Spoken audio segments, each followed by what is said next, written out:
Dicen que usted es un gran asesor. Cuénteme. ¿Qué le parece la primera universidad chilena en acreditar su calidad en Estados Unidos? Un tremendo programa de intercambio y becas para buenos puntajes, como el mío. ¿Y su mamá qué opina? Ella confía en mi asesor. Y nosotros en ti, hija. Las decisiones de futuro las conversamos juntos. Universidad Mayor. Todo para lograrlo.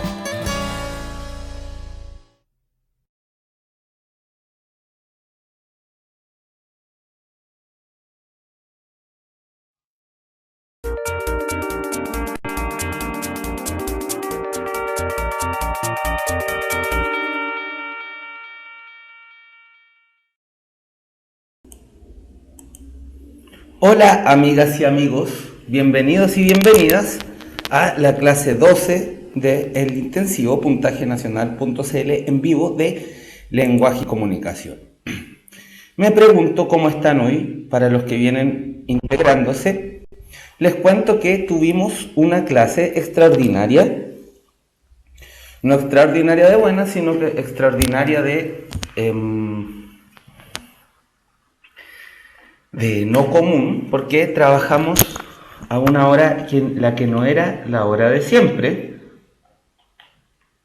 y hicimos una clase de resolución PSU. No avanzamos en la materia para no perjudicar a los que se integran a esta hora. Sin embargo, esa clase va a ser subida a YouTube para que la puedan ver las personas que no estuvieron en la clase anterior. Sin embargo, esta es una clase distinta y como nosotros tenemos nuestro ritual para hacer las cosas, nuestra cábala, por decirlo así, que consiste en empezar la clase hablando del tiempo, un día que empezó frío, después se puso caluroso en Santiago, y la otra parte de nuestra cábala es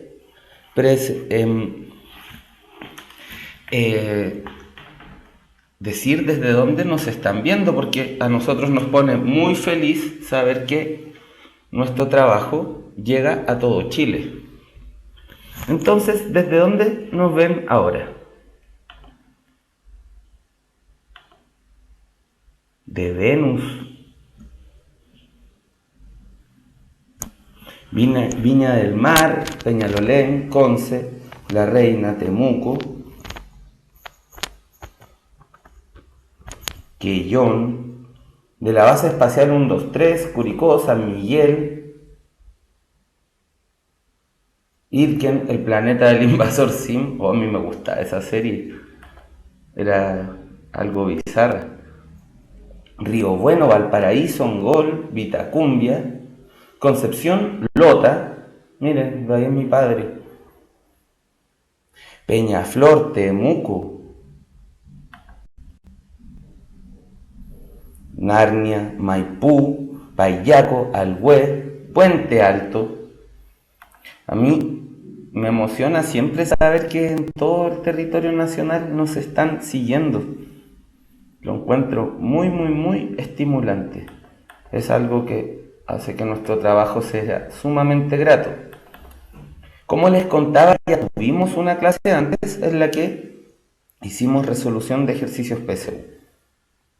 La clase de hoy es una clase que siempre es requerida y que ya la tuvimos en nuestra primera versión del PREU del año, que es una clase sobre figuras literarias, pero al ser un intensivo, amerita repetición porque todos los años en la sección de contenidos vienen un par de preguntas que refieren a figuras literarias y cada vez más en la sección de comprensión lectora están preguntando por contenidos también.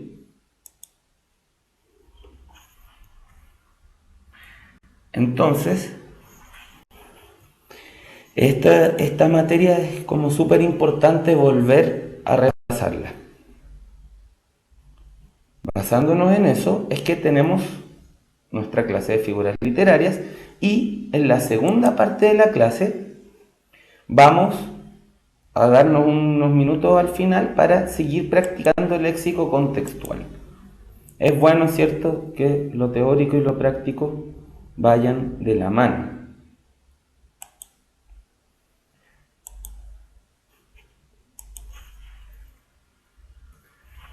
Entonces, habiéndoles aclarado algo el panorama, a ver, Pipe pregunta cuándo hará clases de plan de redacción. Ya hicimos, le dedicamos 2 clases a plan de redacción. Busca Pipe en las clases anteriores. Recuerden que si ven clases anteriores pueden ver las clases del primer preu, pueden ver las clases hasta del preu del año pasado, cuando con el profe Nico estábamos aprendiendo esto de hacer streaming recién.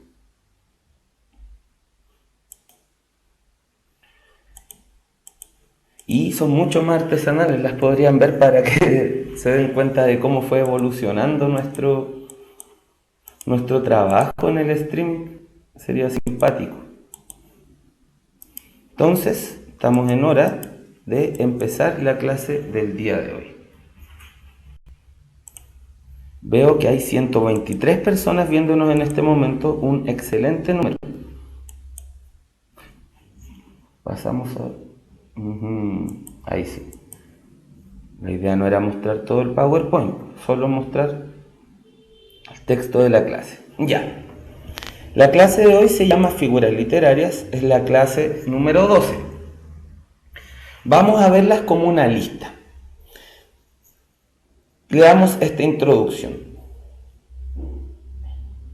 Las figuras literarias o figuras retóricas son recursos de los que nos valemos al utilizar el lenguaje para así poder ensanchar la capacidad del lenguaje de significar cosas y provocar efectos en los receptores.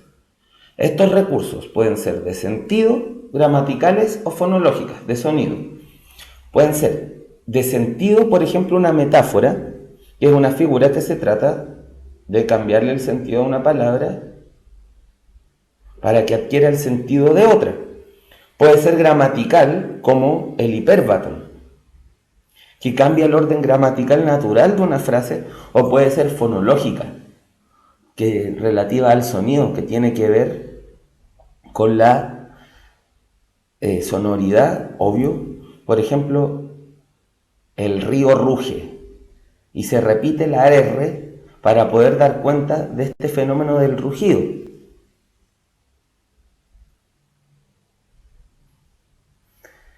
Entonces, el DEMRE pone a disposición de los estudiantes una lista de 15 figuras literarias. Lo que vamos a ver ahora son estas figuras pormenorizadamente. Evidentemente las figuras literarias son muchos más, pero el DEMRE, en su infinita benevolencia, nos dice que con que nos aprendamos 15 está bien.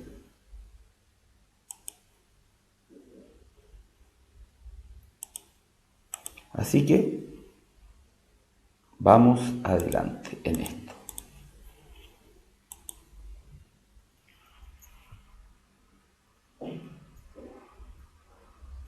El DEMRE es la instancia que hace la PSU. Es un departamento de la Universidad de Chile, que son quienes tienen la licitación de la PSU y la hacen y la corrigen. La primera figura literaria que vamos a ver hoy es la aliteración. La aliteración es una figura literaria de sonido.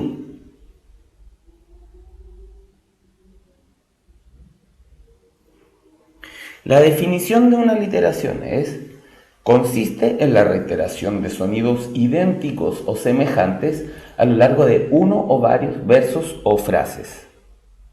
Se usa para potenciar la fuerza expresiva de lo que se dice y en algunos casos la repetición del sonido tiene un carácter onomatopéyico. Esto quiere decir que imita el sonido de aquello que la palabra dice.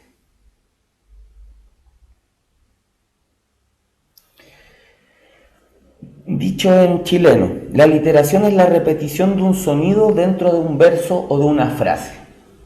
Esta repetición del sonido, como todas las figuras literarias, persigue también un fin estético. Tiene que ser intencional. Si es una repetición que no tiene como un sentido estético, podríamos decir que tal vez no sea una aliteración. Entonces, ¿qué ejemplos podemos ver de aliteración? Los tenemos frente a nosotros en la pantalla. En el silencio solo se escuchaba un susurro de abejas que sonaba. ¿Qué es lo que pasa ahí? Si ustedes me lo pueden decir.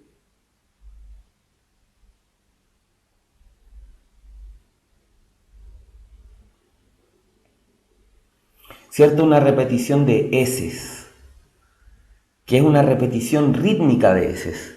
En el silencio solo se escuchaba un susurro de abejas que sonaba. ¿Se dan cuenta entonces? Este recurso permite al lenguaje no solo expresar por medio de ideas, también expresar por medio del sonido. Le da una musicalidad, digámoslo así, a la enunciación poética. Miren este otro. En mi duermevela matinal me malhumora una endiablada chillería de chiquillos. Primero hay una repetición de M's y L's. Mi duermevela matinal malhumora. Luego una repetición de CH's y doble L's. Una endiablada chillería de chiquillos.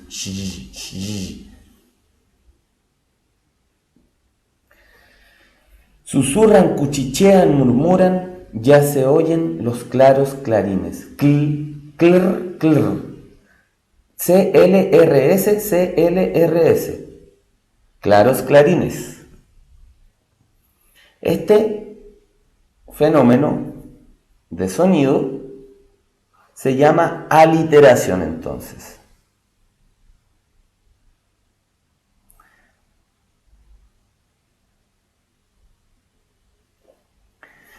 Pasamos a la siguiente. ¿Los trabalenguas son aliteraciones? Habitualmente lo son.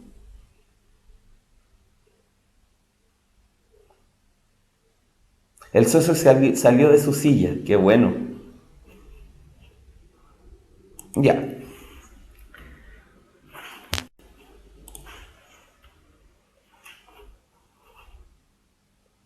La anáfora. La anáfora consiste en la repetición de una o más palabras al comienzo de un verso, frase o periodo verbal. Se utiliza con el propósito de realzar el valor expresivo del elemento que se repite. De la misma forma, el recurso suele otorgar ritmo y musicalidad. En la anáfora repetimos una palabra al principio de un verso, de una frase o de un periodo verbal. El asunto es que al repetirlo se le da cierto ritmo al poema. Tiene dos propósitos. Lo repetimos para enfatizar aquello que estamos repitiendo. Digamos, por repetirlo, hacemos que su sentido llegue de forma más fuerte, o, por otro lado, repitiéndolo, lo ponemos en distintos contextos, haciendo que esa expresión que repetimos vaya enriqueciéndose cada vez más de sentidos.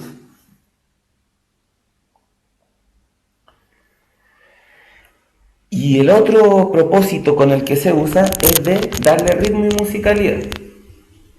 Por ejemplo, ha debido pasar mucho tiempo. Ha debido pasar el tiempo lento, lento, minutos, siglos serás. Ha debido pasar toda la pena del mundo como un tiempo lentísimo. Qué hermosos versos de Damaso Alonso tenemos frente a nosotros. Y este segundo ejemplo a mí me encanta porque es uno de los poemas de Vicente Huidobro que encuentro más bueno. Paz sobre la constelación cantante de las aguas, entrechocadas como los hombros de la multitud. Paz en el mar a las olas de buena voluntad. Paz sobre la lápida de los naufragios. Paz sobre los tambores del orgullo y las pupilas tenebrosas. Y si yo soy el traductor de las olas, paz también sobre mí. ¡Qué hermoso! ¡Qué hermoso! ¿Ven? La anáfora está en la repetición de paz.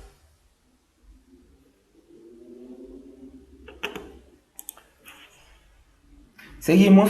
¿Tienen claro lo que es una metáfora, cierto? Una anáfora, perdón. La antítesis. Oh, ¿qué es una antítesis? Pero, ya, buena pregunta, Pipe.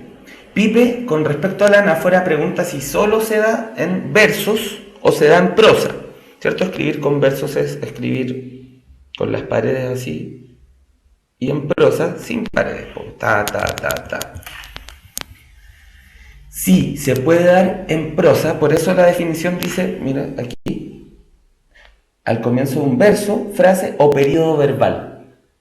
Si es en prosa, tiene que ser al principio de un periodo. Recuerden que cuando uno lee en prosa, igual hay un ritmo, que está dado por las comas y los puntos.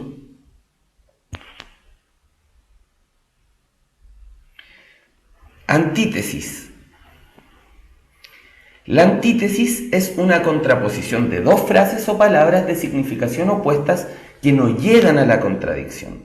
Es decir, cada una de las partes de la contraposición se presenta diferenciada de la otra. Voy a explicar esto. Primero, damos la definición entera. Pueden presentarse en el mismo verso, en versos diferentes, e incluso dividir un poema en dos partes. Como se ha dicho, lo importante es que las ideas no llegan a contradecirse en una unidad de significación, como sí ocurre con el oxímoron o la paradoja.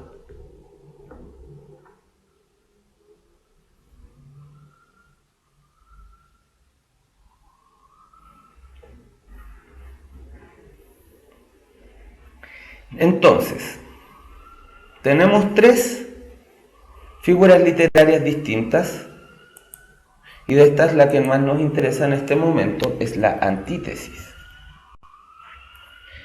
Una antítesis muestra una contradicción, pero cada elemento de la contradicción, porque para que haya una contradicción necesitamos elementos que se contradigan.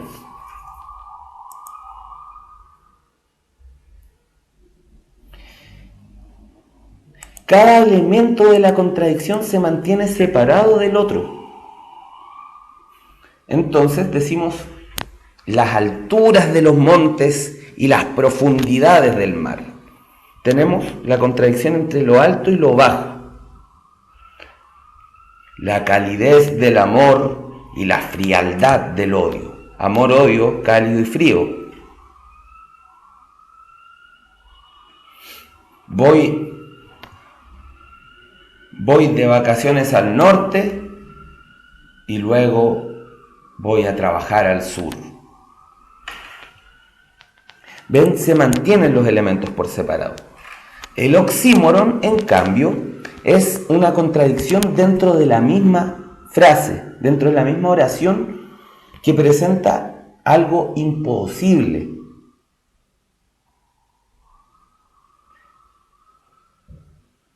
Algo así como, tu frialdad me quema. Eres tan fría conmigo que me quemo.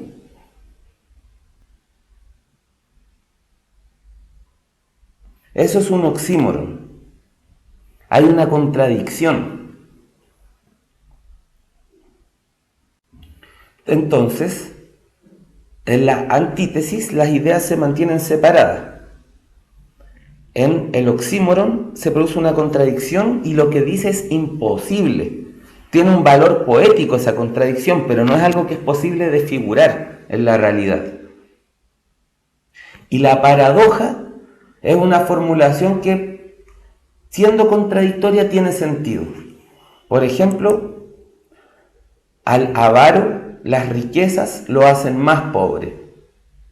Tiene sentido porque habla de las primeras riquezas son materiales y la pobreza en cambio es espiritual. O prohibido prohibir. Ser supersticioso da mala suerte.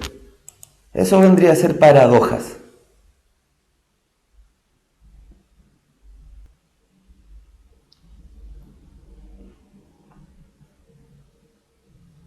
Entonces, pero acá lo que nos interesa es la antítesis.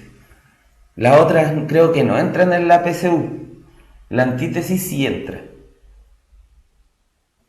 Entonces, la antítesis mantiene los términos separados, el oxímoron es una unión imposible y la paradoja es una contradicción que igual tiene sentido.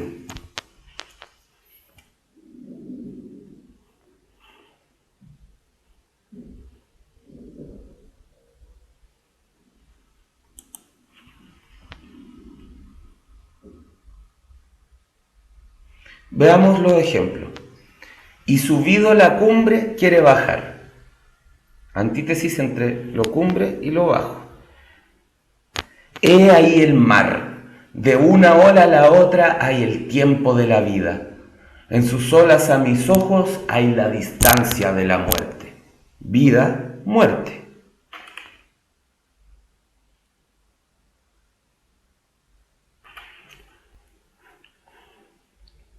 Alto, bajo, vida, muerte. Conceptos opuestos. ¿La captaste, amigo Pipe?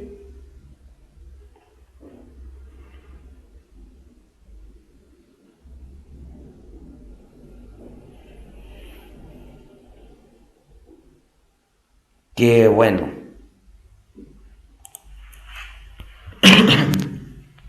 Luego vamos a la comparación.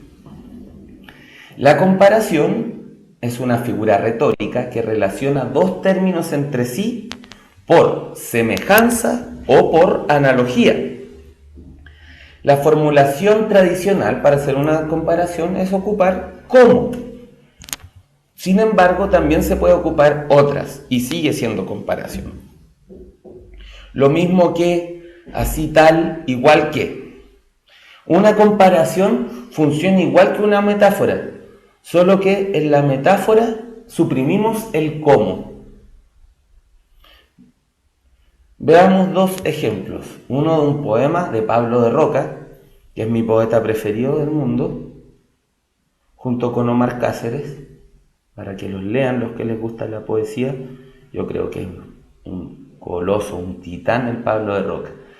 Y como es tan magnificador de las cosas, porque el Pablo de Roca es un poeta exageradísimo y excesivo en todo lo que hace, dice: yo soy como el fracaso total del mundo.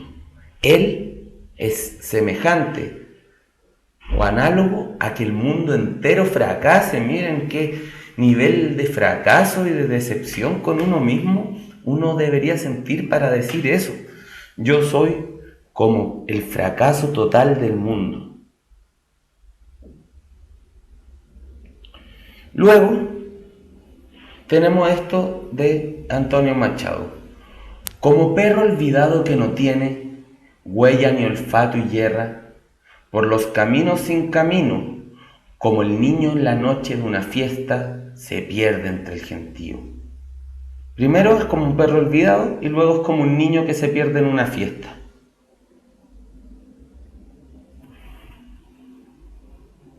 La comparación es fácil también.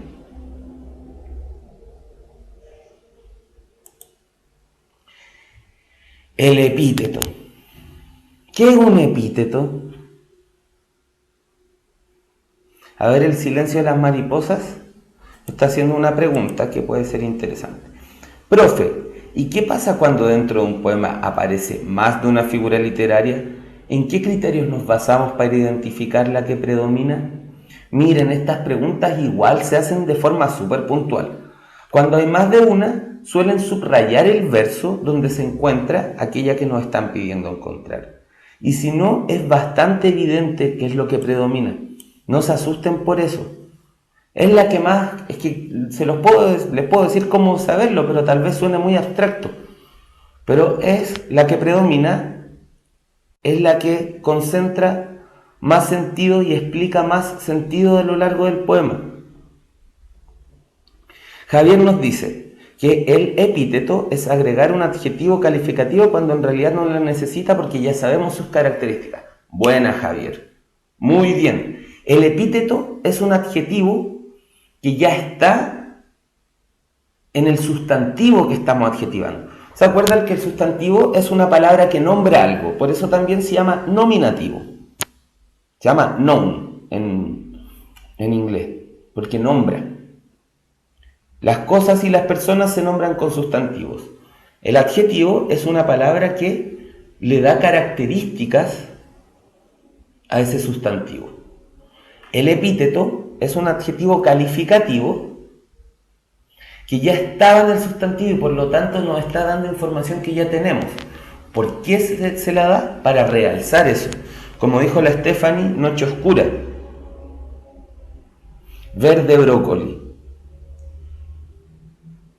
el mar azul,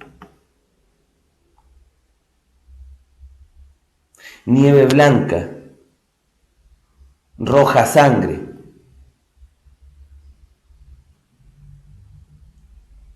enano chico,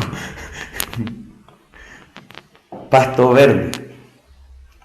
Las personas que están empezando a escribir poesía suelen ocupar muchos epítetos, como decir todo, y tu suave piel, y tu sedoso cabello, y mucho adjetivo que viene antes.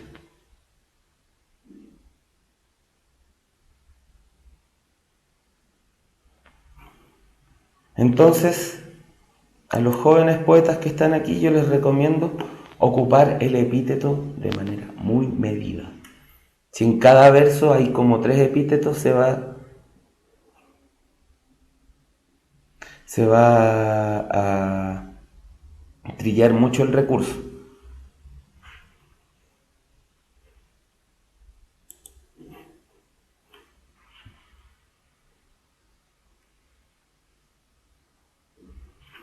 Hiperbatón.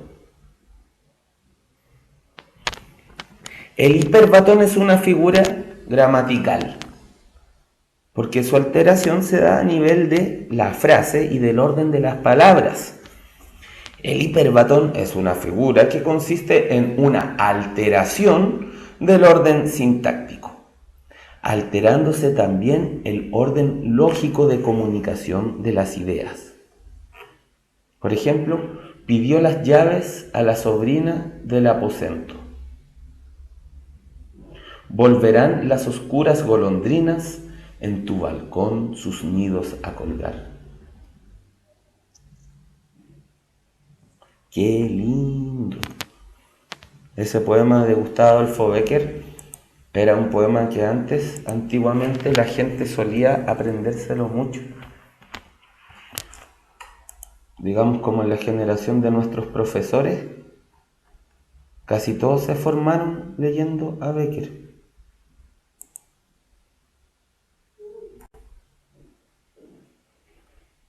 Era como un poeta famoso de antes. Es un romántico español, parte del romanticismo español. Yoda, pues Yoda es el máximo exponente del hiperbatón. Eso es súper verdad.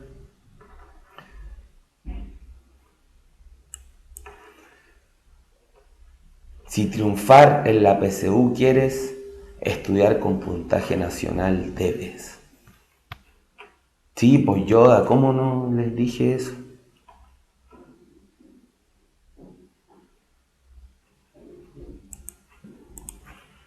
Seguimos con la hipérbole. Yo creo que lo peor que puede pasar, lo peor que le puede pasar a alguien es confundirse el hiperbatón con la hipérbole.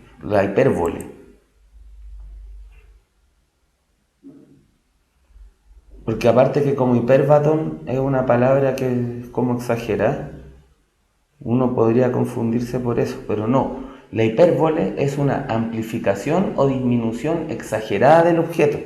En otras palabras, es una exageración, como cuando uno en el lenguaje cotidiano dice estoy muerto de calor, o dice estoy muerto de frío, o me muero de hambre. Claro, sería difícil que cada vez que uno dice eso estuviese de verdad muriéndose. Que uno se pone muy dramático a veces.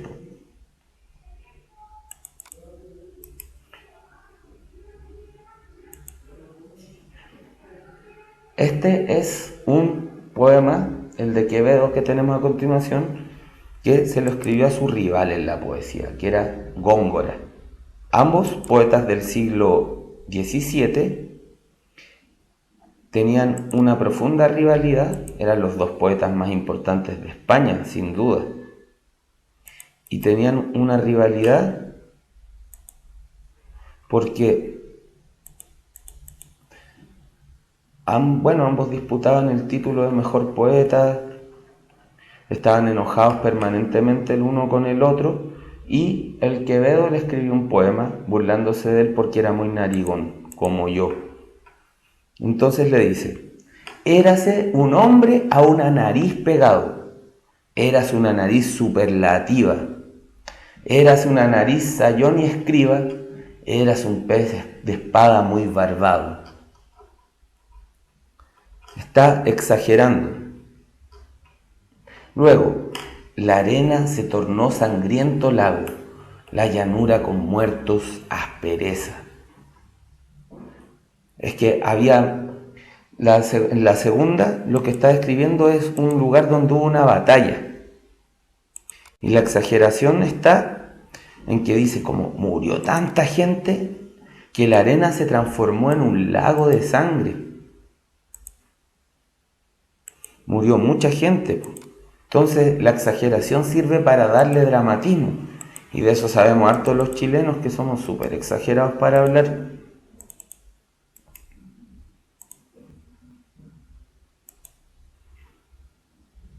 También hay una anáfora, súper bien, Ignacio. Aquí lo ocupamos para ejemplificar una hipérbole, pero evidentemente también es una anáfora.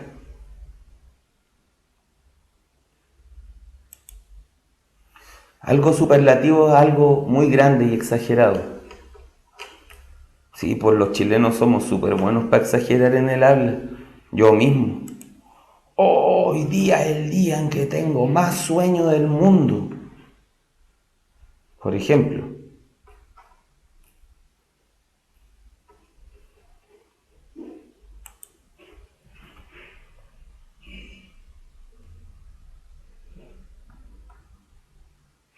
La ironía se utiliza para dar a entender lo contrario de lo que se expresa. Suele utilizar un tono burlesco. Por ejemplo, comieron una comida sin principio ni fin, para decir que no comieron comida alguna.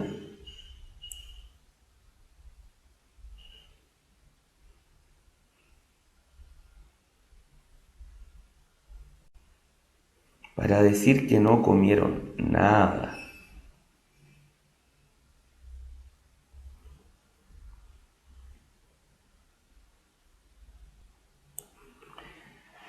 La ironía dice lo contrario de lo que está diciendo. Por ejemplo, si yo digo limpio, aquí todo está limpio, como en el río Mapocho, como el río Mapocho de limpio. Exacto, Fran. Con respecto a la ironía siempre se entiende en un contexto. Es el contexto lo que hace que algo sea irónico. Eso era algo muy importante de precisar. Muchas gracias, Fran, por decirlo.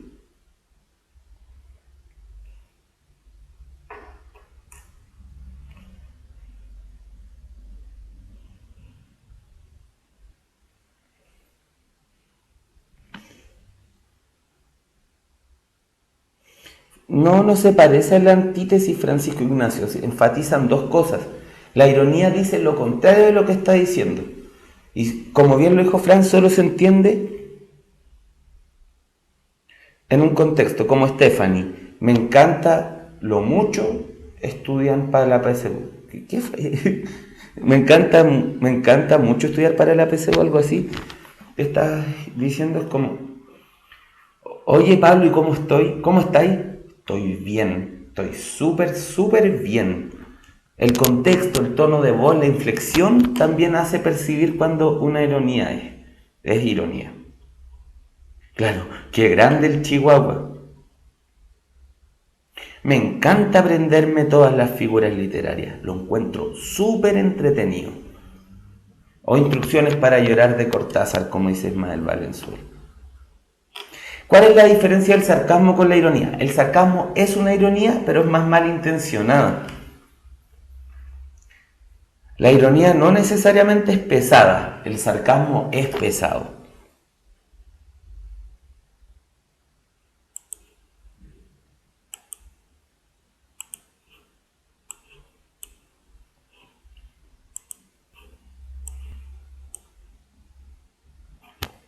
Seguimos.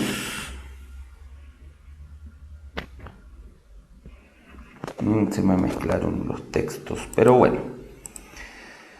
Lo que tenemos aquí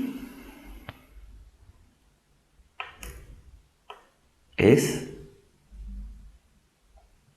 la figura literaria de la que se habla primero cuando se habla de figuras literarias, y es algo más complejo, así que nos tomaremos el tiempo que sea necesario hasta que ustedes lo entiendan.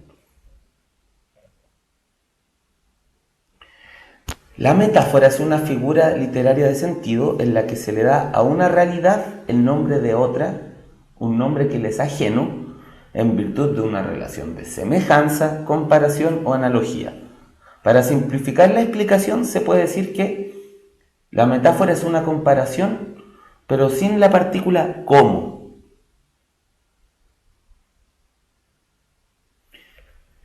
¿Qué significa lo que les acabo de decir? ¿Cómo es una relación de semejanza o analogía? Dos cosas que se parecen en algo o que hacen algo parecido, etc.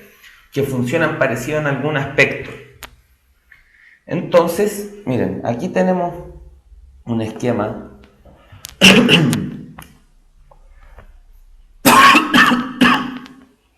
Me atoré. Permítanme 2 segundos para toser.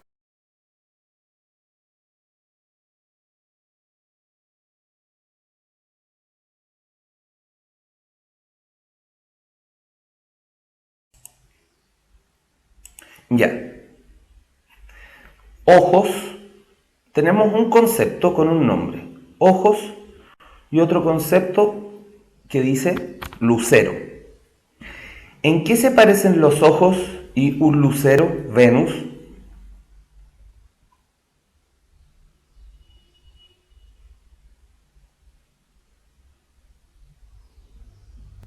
En que brillan, ¿cierto? Entonces, en virtud de que ambos brillan, generamos un concepto tercero, que es como lo que está aquí al medio.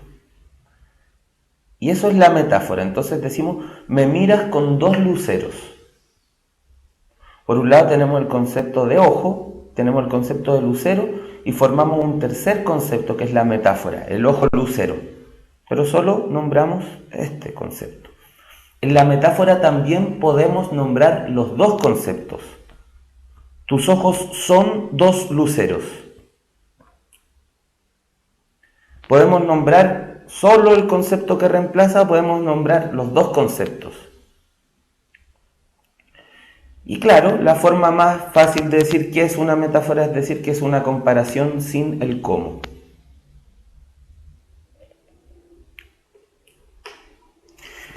Un ejemplo.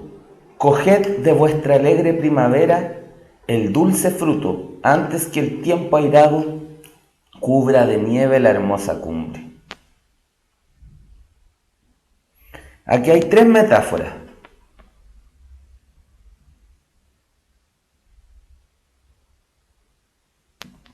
Sí, hay un Colige Virgo Rosas, precisamente un tópico literario. El Colige Virgo Rosas es el tópico literario que le dice a las mujeres que aprovechen su belleza y su juventud.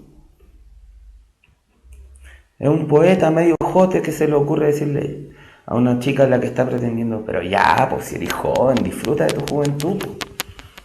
Porque si no, después te vas a poner viejo y no vas a poder disfrutar. Son muy jotes los poetas a veces. No le crean a un poeta todo lo que les dice. O a una poeta. Pero miren, aquí tenemos, coged de vuestra alegre primavera. La alegre primavera, como época del florecimiento, es una metáfora de la juventud. Luego tenemos el dulce fruto antes de que el tiempo airado cubra el dulce fruto. El dulce fruto es el placer, es metáfora del placer. Espera, Pipe, al tiro te respondo, tranquilo. No soy un robot, soy una persona. No me presionen. No me presionen, que me pongo nervioso. No. Está muy bien que hagan preguntas, pero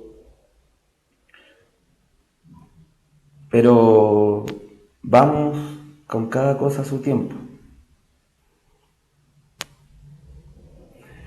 El dulce fruto es metáfora del placer.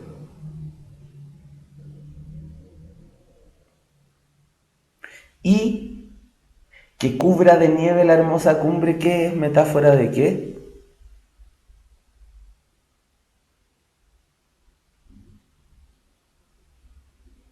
Las canas, ¿cierto? La cumbre del cerro con nieve es una metáfora del pelo volviéndose canoso.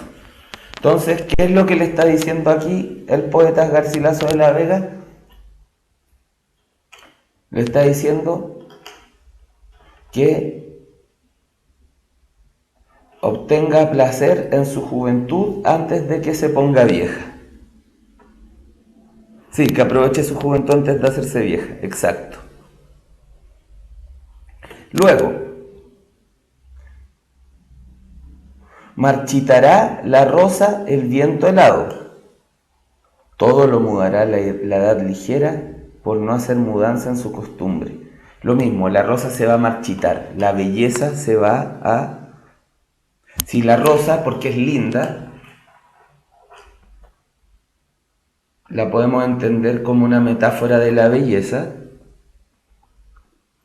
entonces que se marchite la rosa es una metáfora del envejecimiento.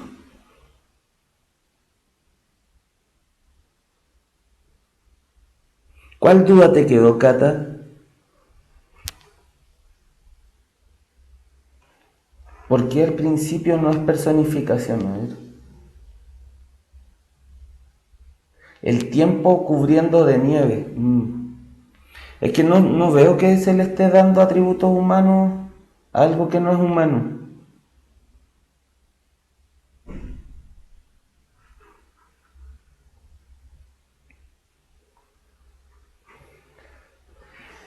Ya. Siendo las 19:17, nos vamos a ir al break de nuestra clase.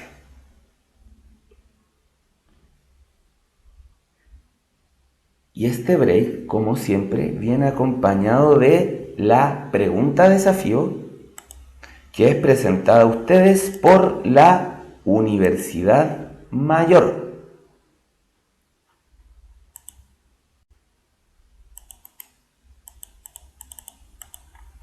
Pregunta desafío, presentada a ustedes por Universidad Mayor.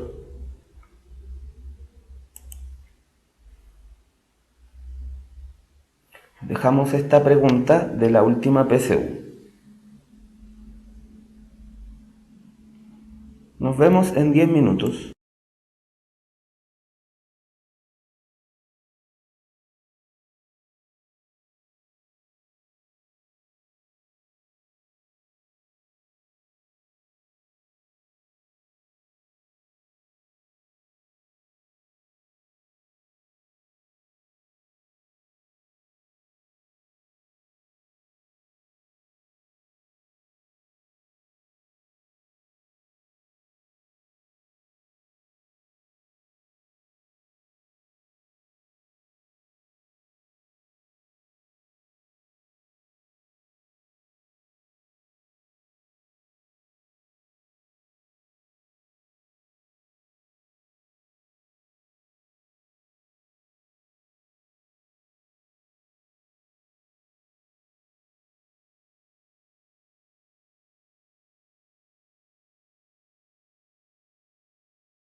Volvimos.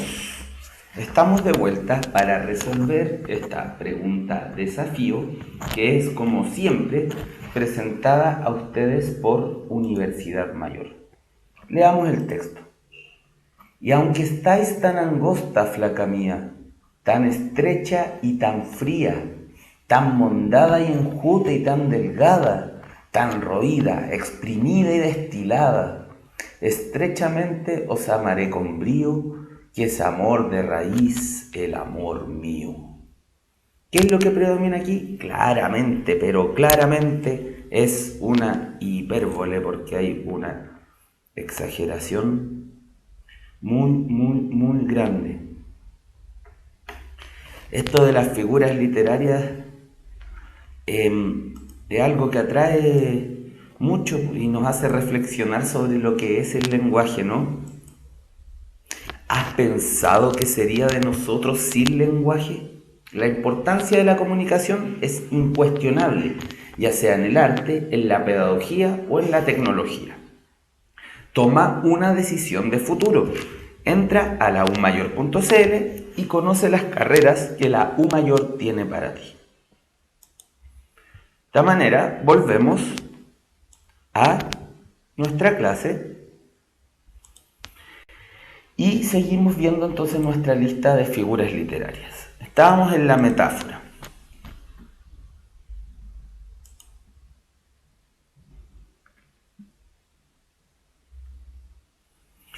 ¿Qué era la metáfora entonces? Porque a mí se me olvidó, siempre se me olvidan las cosas. Olvidé lo que era una metáfora.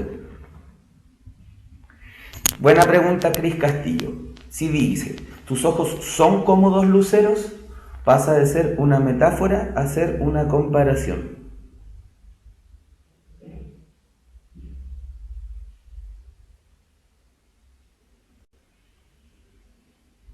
Oye, Garza, yo no obligo a hacer nada a nadie, les estoy pidiendo un favor, nomás que me ayuden a recordar lo que es una metáfora.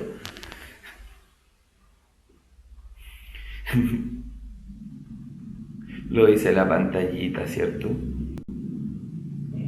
Es una comparación que no utiliza el cómo. Se le pone a una realidad el nombre de otra realidad que no le pertenece.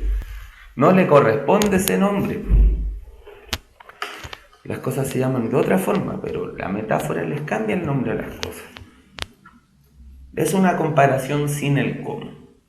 Ya todos lo tienen muy claro. Y eso hace que me sienta profundamente orgulloso de cada uno y una de ustedes porque aprenden muy rápido.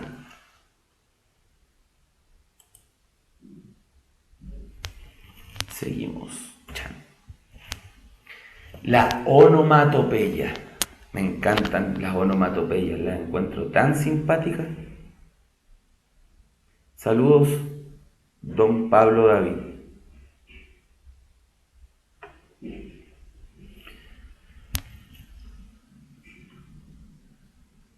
La onomatopeya consiste en la imitación por medio del lenguaje de un sonido de la naturaleza. De la naturaleza me refiero no a la naturaleza pensando como en bosques y cosas así, no, de sonidos que existen en la realidad, imitarlos por medio del lenguaje. Típicamente podríamos ejemplificar esta figura como el toc toc para describir el golpe de una puerta o el guau guau para reproducir los ladridos de un perro. Claro, en castellano decimos guau guau porque en inglés dicen guaf.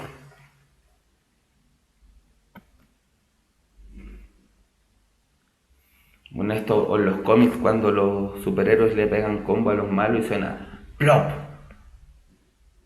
O cuando se cae el condorito también suena pop, plop. Turunts, lo mismo. Turunts para reproducir el sonido de una batería en los stand-up comedy, que cuando termina un chiste, el baterista hace algún sonido.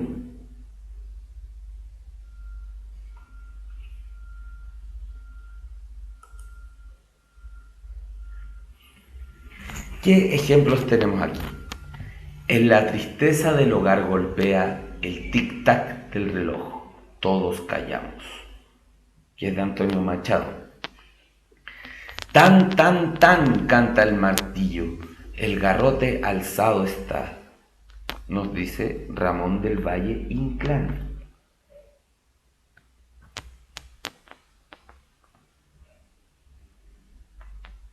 Eso es una onomatopeya. ¿Qué sigue? La perífrasis. Oh, esta también es entretenida.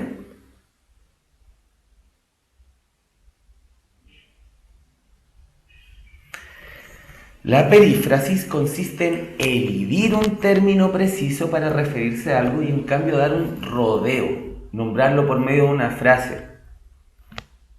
Veamos este ejemplo y luego hacemos ejemplos nosotros porque es muy entretenido. Era del año la estación Florida, para decir primavera. Ese sol amarillo de peces aplastados, que es un barril de sardinas.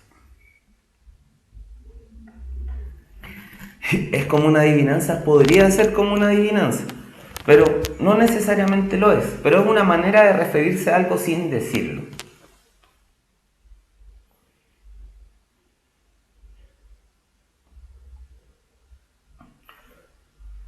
Por ejemplo, en vez de decir, bueno, yo no sé nada de fútbol en verdad, ya de música. En vez de decir Álvaro Enríquez, decir aquel que toca la guitarra y canta en el grupo Los Tres.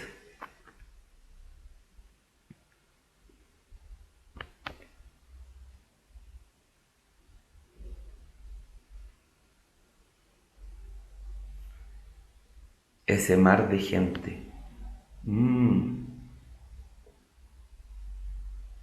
El que no debe ser nombrado. Como el...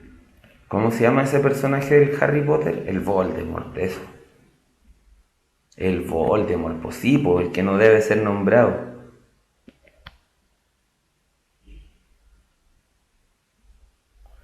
Entonces, un rodeo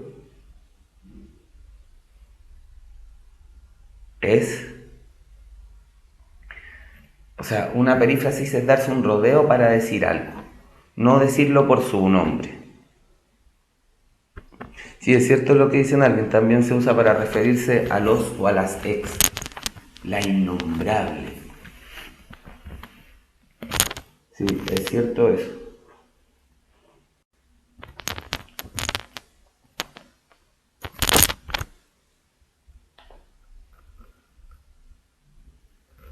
La personificación consiste en atribuirle características humanas a seres inanimados o abstracciones, como ocurre generalmente en cuentos y fábulas.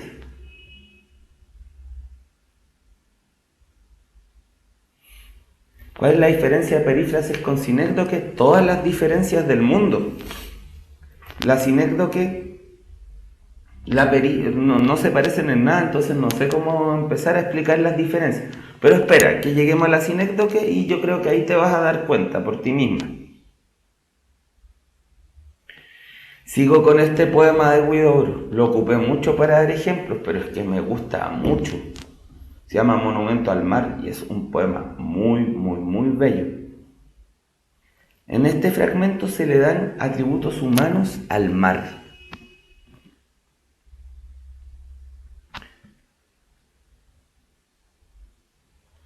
Este es el mar con sus olas propias, con sus propios sentidos, el mar tratando de romper sus cadenas, queriendo imitar la eternidad, queriendo ser pulmón o neblina de pájaros en pena, o el jardín de los astros que pesan en el cielo, sobre las tinieblas que arrastramos o que acaso nos arrastran cuando vuelvan de repente todas las palomas de la luna y se hace más oscuro que las encrucijadas de la muerte. ¡Qué lindo! Es un mar que tiene propiedad, porque tiene olas propias, tiene sentidos, un mar que quiere liberarse y romper sus cadenas, un mar que quiere imitar a la eternidad. ¡Qué bonito, por Dios!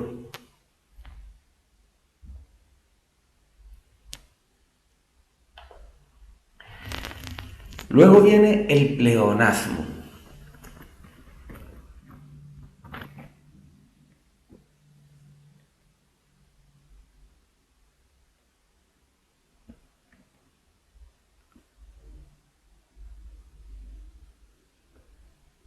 El pleonasmo consiste en la repetición de palabras que resultan innecesarias para la comprensión del sentido de una expresión, pero que intensifican y dan mayor fuerza al mensaje que se quiere transmitir.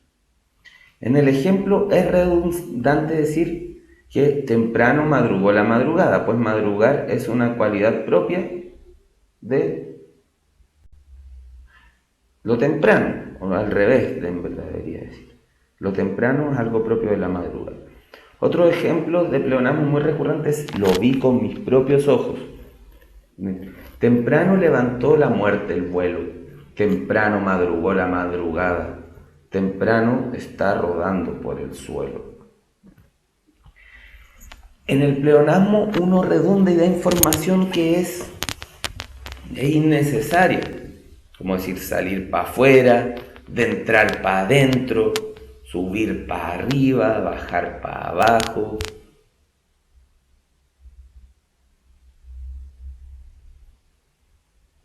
Entonces, también hay otras formas. Por ejemplo, en la poética de Aristóteles, Aristóteles comienza el libro diciendo: vamos a hablar de la poética y de sus especies, empezando como es natural por lo primero. Empezar por lo primero, uno siempre empieza por lo primero, pero la gracia de un pleonasmo es que también intensifica un sentido. Entonces, al decir empezar por lo primero, también está diciendo: vamos a ver esto en orden. Aristóteles era un carabinero. La pregunta: ¿por qué? Era un filósofo.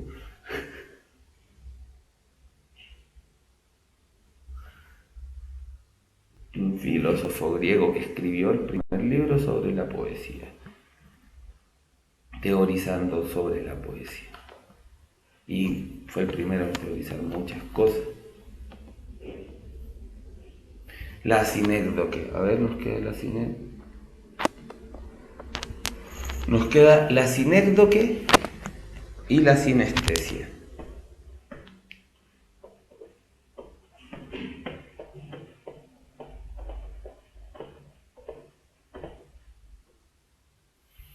Esta es difícil. La sinécdoque es una figura que consiste en expresar la parte de un objeto por el todo o el todo por su parte. Entonces, ¿cómo esto? En vez de decir todo algo, decimos una parte de ese algo. Por ejemplo, cuando en la antigüedad alguien se quería casar, un joven se quería casar con una joven, iba donde el padre a pedirle la mano. Pero una persona no se quiere casar con la pura mano, pues se quiere casar con la persona entera. Pero la mano es la parte de una persona, entonces decir pedir la mano es pedir la parte del todo, que es la persona.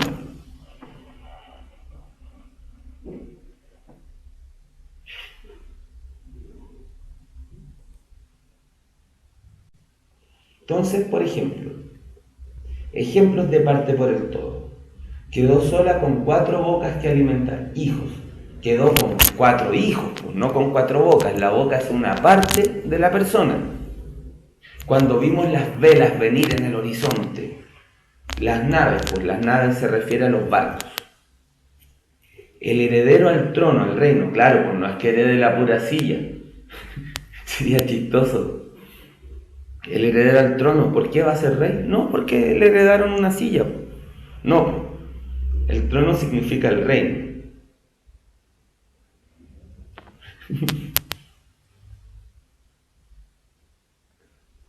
Andan súper chistosos hoy día.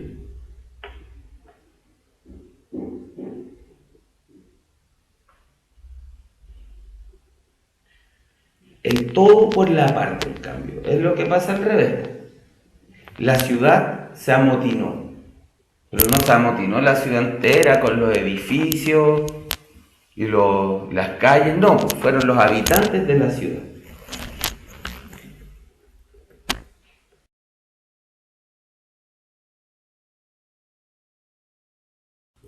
Llegó la policía. Llegan algunos oficiales de la policía, pues no llegan todos los policías, toda la institución. O todo el mundo dice lo mismo, para decir que en verdad es harta gente, pero no todo el mundo.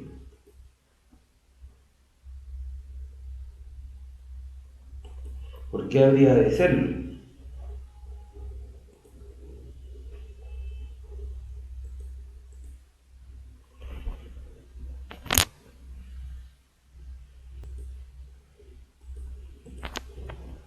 El medio plato de comida, esa es una metonimia de continente por contenido. Garce pregunta si todo el mundo dice lo mismo, ¿no es una hipérbole? Sí, también es una hipérbole.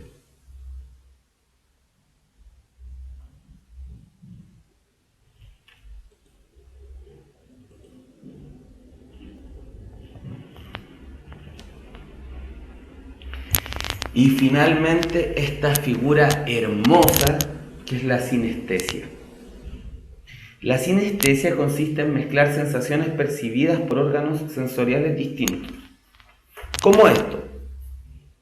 Los seres humanos tenemos 5 sentidos, aunque los caballeros del zodiaco tienen 7 sentidos.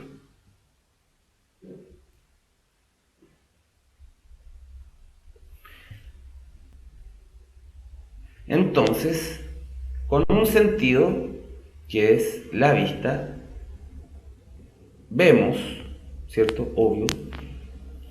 Y para eso ocupamos, o sea, hay impresiones que son visuales, impresiones que son táctiles, impresiones que son auditivas, otras que son gustativas y otras que son olfativas. En cambio, en la sinestesia lo que ocurre es que esas percepciones se confunden.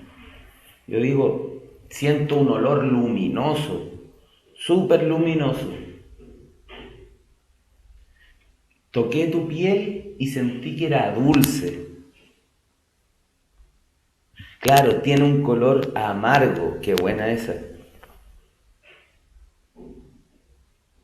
Un rojo chillón, claro.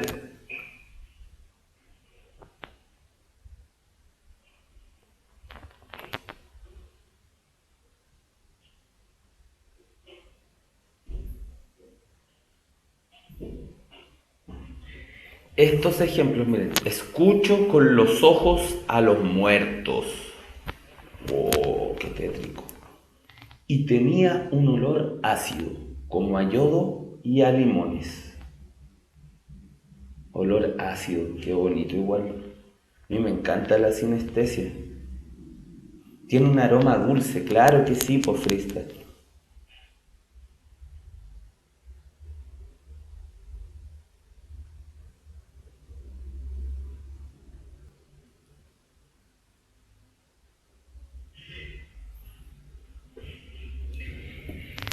Entonces vimos las 15 que teníamos que ver hoy.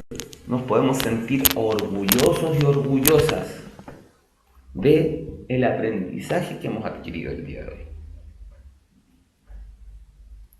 Les pregunto entonces, ¿tienen algo que comentar? La metonimia es una figura que no entra en la PSU.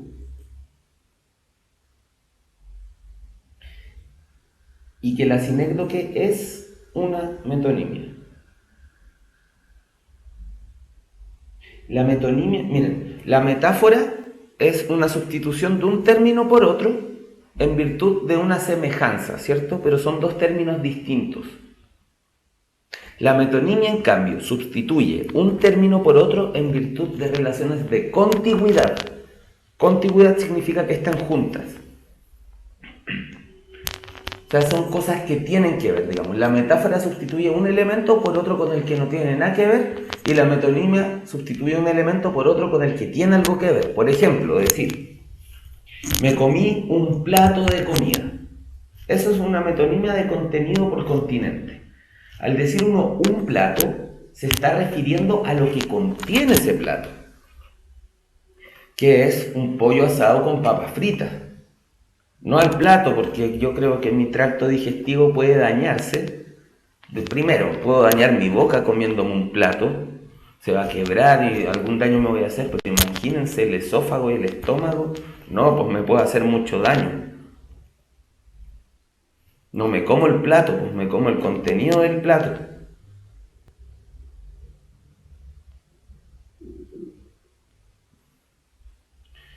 O por ejemplo,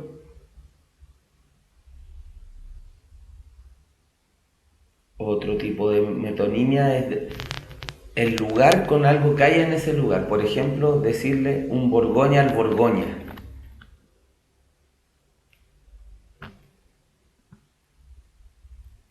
¿Cuál es el pleonasmo? Preguntan. El pleonasmo es una redundancia. Como decir, empezar por lo primero. Salir para afuera. Lo vi con mis propios ojos. Ese es el pleonasmo.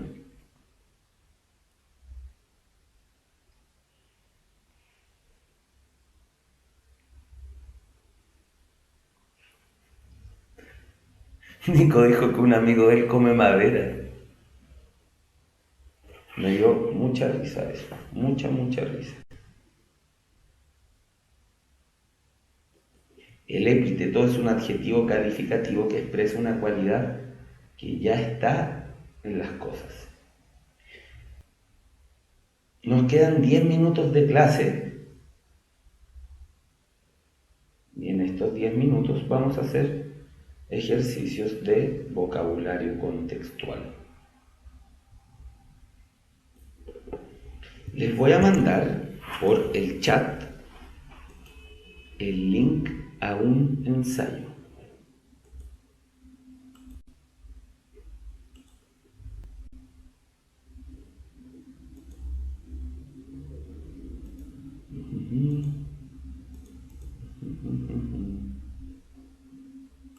Denme 2 segunditos. Lo estoy copiando. Ya.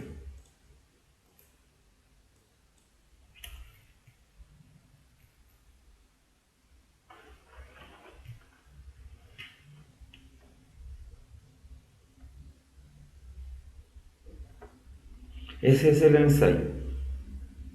El polisínteton no entra en la PSU, ni el asínteton tampoco. Pero como me encanta que tengan este amor por el conocimiento, entonces les voy a decir qué es. El asínteton es cuando uno le saca el conector I a las cosas. Y el polisínteton es cuando uno pone más I de los que tienen que haber. Entonces, es decir, voy a viajar por montes, mares. En vez de decir voy a viajar por montes y mares, le saco la I, voy a viajar por montes, mares. Eso es asínteton. Y el polisínteton, que es ocupar más I de los que tienen que haber, como voy a viajar por montes y mares y bosques y desiertos y jardines. Claro, y te miro y te pienso y te quiero. La elipsis que yo sepa no entra.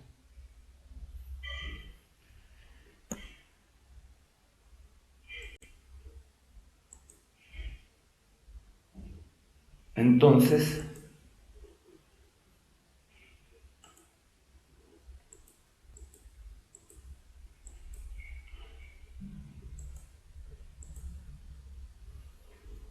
vamos a hacer estas cuestiones que nos sirven mucho para afinar el plan de redacción, el vocabulario contextual. Es un facsímil publicado el año 2007, por lo tanto es la PSU que se dio el 2006. Y vamos a ir a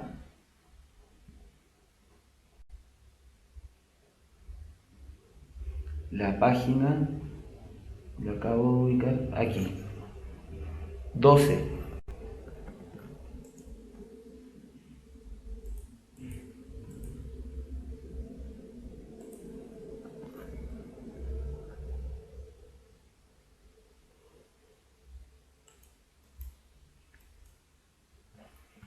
Ahí lo pueden descargar. Alguien pregunta dónde descargar el facsímil oficial de este año, www.demre.cl.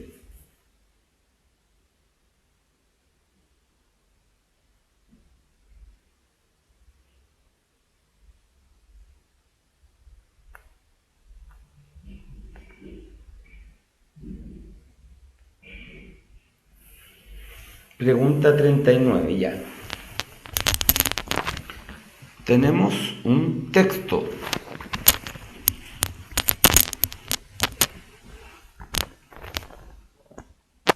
Lo vamos a leer. El pueblo no sabe ver su propio destino y los acontecimientos de aquel tiempo de otro modo que, como una sucesión continua de mala administración y rapacidad, guerras y latrocinios, carestía, miseria y pestilencia. ¿Cómo? Ya, empecé a leerlo mal. No entoné correctamente.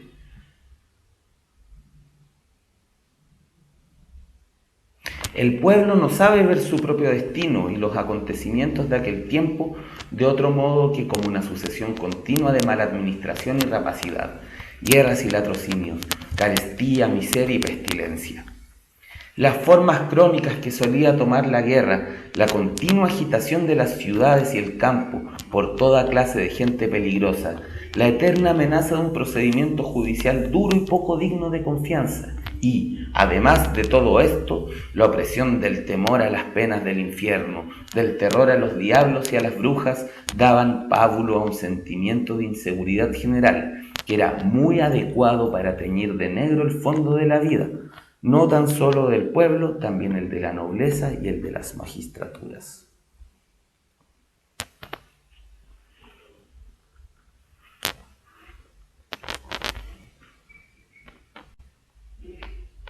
Entonces,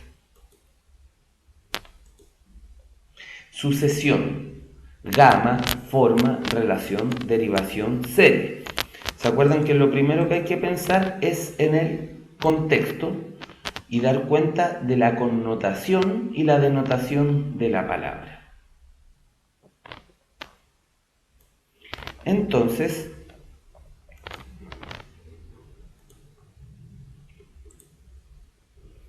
tenemos una sucesión continua de mala administración y rapacidad, guerras y latrocinios.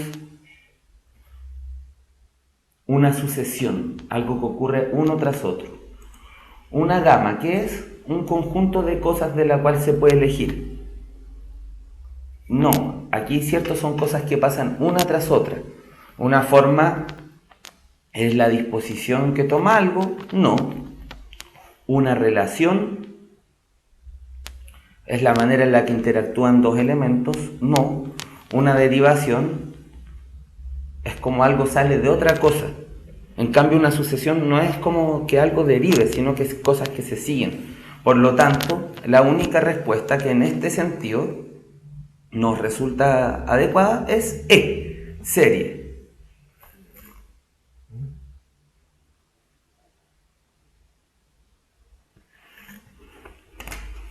El claro varón lo vimos en una clase anterior, parece. Continua, seguida, interminable, infinita, permanente, prolongada. Seguida, interminable, infinita, permanente y prolongada. Vamos al contexto. La continua agitación de las ciudades.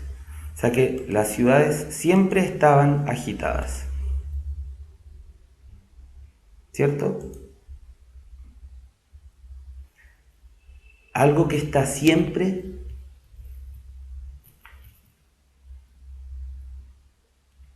la A es algo que pasa una cosa tras otra, pero se acaba. Si yo, por ejemplo, canto seguido, es que empiezo a cantar, termino, y después empiezo a cantar y luego termino. Interminable le pone el acento a otra cosa. Interminable es algo que no acaba. Algo continuo puede acabar.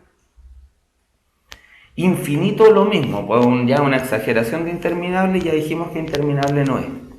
Permanente, algo continuo, una agitación continua, es algo que siempre está haciendo, y algo que permanente es algo que permanece. Prolongada es algo que dura. ¿Cuál es el núcleo de lo que se nos está diciendo aquí? Algo que permanece sucediendo. Por lo tanto, la mejor alternativa es permanente. una agitación permanente, una agitación continua.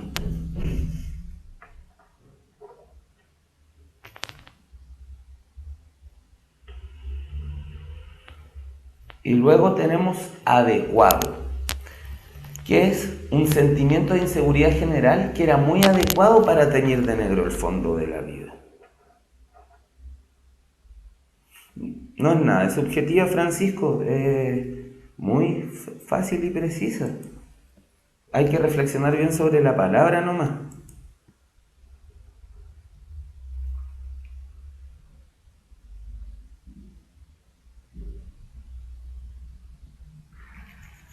Adecuado.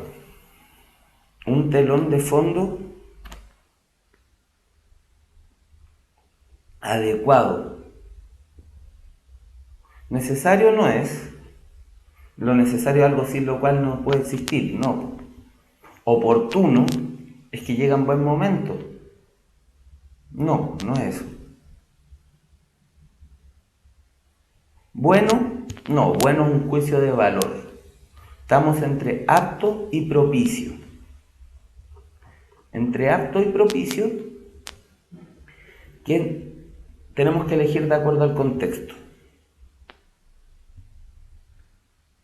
Este sentimiento de inseguridad era adecuado para teñir de negro el fondo de la vida. Apto es que tiene aptitudes. Propicio, en cambio, es que se adecúa bien.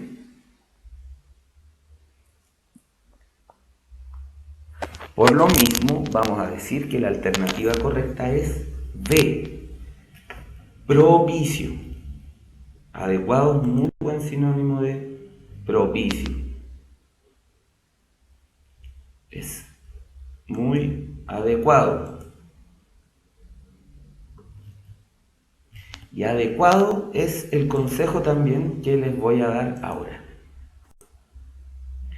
Seguro que has escuchado la frase mente sana en cuerpo sano, frase que proviene de los griegos y que tiene una expresión latina, muy antigua. Bueno, en la universidad eso no es distinto. Y por eso la U Mayor cuenta con una dirección de deportes, donde puedes desarrollarte en diversas disciplinas.